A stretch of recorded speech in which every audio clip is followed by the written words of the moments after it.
Alpha. সে তার স্বাধীনতাকে মূল্য দিত, কিন্তু একার জন্য কাজটি ছিল অসম্ভব বড়।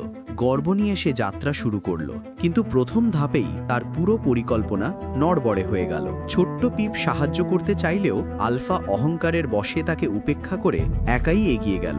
ব্যস্ত রাস্তায় তার একা থাকার ফল হলো বিপর্যয়। বাক্সগুলো যে কোনো মুহূর্তে পড়ে যাওয়ার হুমকি দিচ্ছিল। সে তার সমস্ত শক্তি দিয়ে ভারসাম্য রক্ষার চেষ্টা করল, কিন্তু তার এই একা সংগ্রাম দীর্ঘস্থায়ী হতে পারল না। অবশেষে স্ট্যাকটি বিরাট শব্দে ভেঙে পড়ল। আলফা বাক্সগুলোর নিচে চাপা পড়ে পরাজয় স্বীকার করল। তখনই পিপ ইঁদুর এলো। সে বিচার না করে সমস্যার সহজ সমাধানটি আলফাকে দেখালো। আলফা তার অহংকার ত্যাগ করল। সে পিপের হাত থেকে ছোট বহনযোগ্য বাক্সটি নিল। তারা একসাথে কাজ শুরু করল।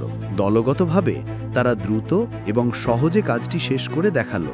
কাজটি শেষ হওয়ায় আলফা কৃতজ্ঞ হাসল। সে বুঝতে পারল একসাথে কাজ করার শক্তি কতটা বেশি।